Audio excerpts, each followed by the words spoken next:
Hey everybody, Doug8798 here. This is my minimal spoiler review slash rant on the 2017 Marvel Cinematic Universe film Guardians of the Galaxy Volume 2, which was released in May of this year to positive reviews and topped the box office. It was number one for a while, having the highest grossing opening ever until the release of Wonder Woman 2017. I was initially going to see this movie and review it when it first came out with a friend, but I was busy that weekend, and that friend already went to see it without me. I was then going to see it with my dad, but I didn't want to interrupt my work and the website I go to watch various movies. Much to my surprise, had this movie earlier. However, the was quality was the quality was terrible. I just recently watched it again this past Saturday. This past Saturday with better quality, not at the think, not at the, with better quality, better HD quality, and while I like this film, I am hugely disappointed with this film. Hugely disappointed with this film. When I first saw this film, I was blown away because one of the best things about this film. First of all, let's start off with the positives about this film before I get to all the negatives. The positives, the action. The action is number one, and the action is more like the Guardians of the Galaxy comic book. See, I'm a huge fan of the original Guardians of the Galaxy film. However, the original Guardians of the Galaxy film is not the masterpiece I thought it was back in 2014 when I saw it for the first time after owning it on DVD and watching it multiple times and also checking out what the Guardians of the Galaxy originally was. I'm one of the rare people who does that. I'm one of the rare people who watches their version but then go checks out the source material, the original version, and the original Guardians of the Galaxy, the original comic book is way better than both of these movies right here. Way better than both of these movies right here. I was disappointed. See, the main reasons the Guardians of the Galaxy films are good are because of the cast, Kevin Feige and Josh Whedon. I do not like the directors directing these MCU movies. MCU movies. They first off they don't follow the source material. They come in, they do whatever they want. They take characters who have nothing to do with each other and randomly assert them into the film.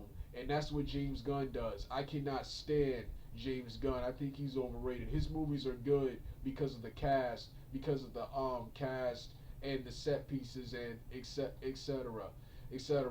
And then he tries to put in pop songs, popular pop songs to distract from the various problems with the movies, the various flaws with the movies. He tries as a marketing ploy. He has he has um he has pop songs. So that's my problems with the Guardians of the Galaxy film. But I thought the first one, when I first saw this film, I was blown away and thought it was way better than the first one. Now the first one is better. Like I said, the only things that are better here is the action. The action is more like Guardians of the Galaxy, the cartoons and the comics, which the cartoon is also better than this movie. The cartoon airing on Disney XD is also better than these movies. They're closer to the source material while still retaining the style of these films. In the in this film, the action is vastly similar to the comics. You had Peter Quill's epic, what I like to call his epic Superman, his epic comic book Super Saiyan moment at the end where he fights Ego, tackles him with the popular song playing in the background. Then of course earlier where they start off fighting a giant squid monster, you see Quill floating in the air shooting the monster just like Quill in the comics and cartoons. In the last Guardians of the Galaxy film, one thing I like and don't like about MCU. See, MCU, they like to ground everything into reality. So they like to ground everything into reality so they can, first off, the good, they can choreograph good fight scenes. That's the good. And the second part is making all characters, even the non superpowered characters, useful.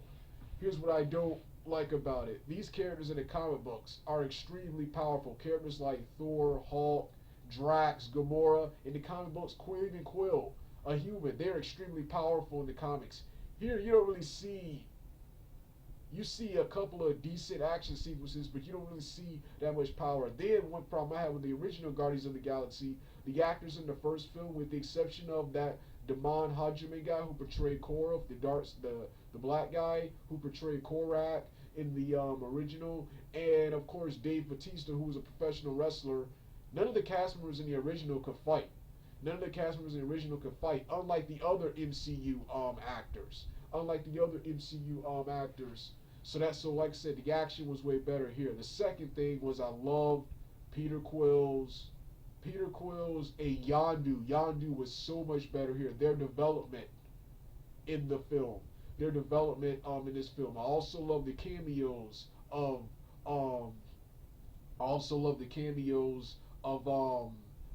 Ving Rhames, the guy from the Arby commercials, and the guy who did the Super Bowl intro from earlier this year. And I also love Sylvester Stallone, who reminded me of his Judge Dredd character here in this universe, except he's a Ravager, whereas in Judge Dredd he was a cop. But yeah, this film had lots of actors. Kurt Russell was awesome here too, except I think they wasted him, and that's one of the things I didn't like about this film. I did not like them making now they said that Quill's father would not be Jason, son of Spartax, like in the comics, but I at least expected something better than this. They took Ego, a living planet, a character who has nothing to do with the Guardians of the Galaxy, and made him Peter's father. And then for the no apparent reason, at the end of the film, right when the plot is really getting good, where Peter has to join, where he needs to find another celestial being like himself in order to remake the world, something like that. Right when it's getting good, out of nowhere, because he's a bad guy and they need a final fight scene and they need a reason for Quill to kill off his father, he reveals out of nowhere, for no apparent reason, that he put the tumor in Quill's mother, killing her. Why?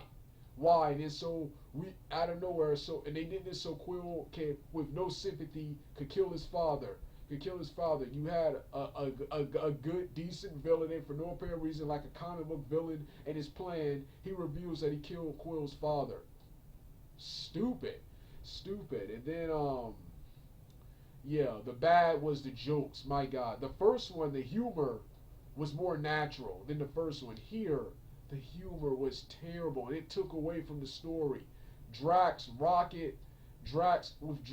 Rocket being the worst. One of the worst jokes in the film was in the beginning, where Drax and Rocket are discussing feces, and it goes on for like a minute until Gamora interrupts. Gamora, who was probably one of the better characters in this film, interrupts. The only character who wasn't annoying in this film interrupts and said, "We're about to die. This is what we're discussing." And I was watching Ivan Kolo, I think that's his name. He did an awesome, informative rant on this film, where he talked about how in the first film Drax was a guy who took everything literal. Here in this film, he was a straight up idiot in this film, constantly making bad jokes, making bad, inappropriate jokes at inappropriate times during supposedly serious moments. Yet Quill, who, like I said, I loved his development, but the pop culture thing from the original, where he kept making pop culture reference, he does nothing but that here. Then you have Rocket Raccoon, who in the beginning, he had those psychotic, sociopathic tendencies, like the scene with the guy's leg in the beginning. In the first film, it was funny because it was unexpected. Here, he just makes wisecracks at inappropriate times. Then the plot of the sequel is all of Rocket's fault, because he stole some batteries. So the plot of the sequel is all Rocket's fault. Yeah. That's the last reason I didn't see this film in theater. See, I'm also, one reason I'm not here on YouTube making videos like I said I was going to be, is because I'm one of my many careers is a movie producer, and actor, and I'm working on my own movie scripts. So I'm not here.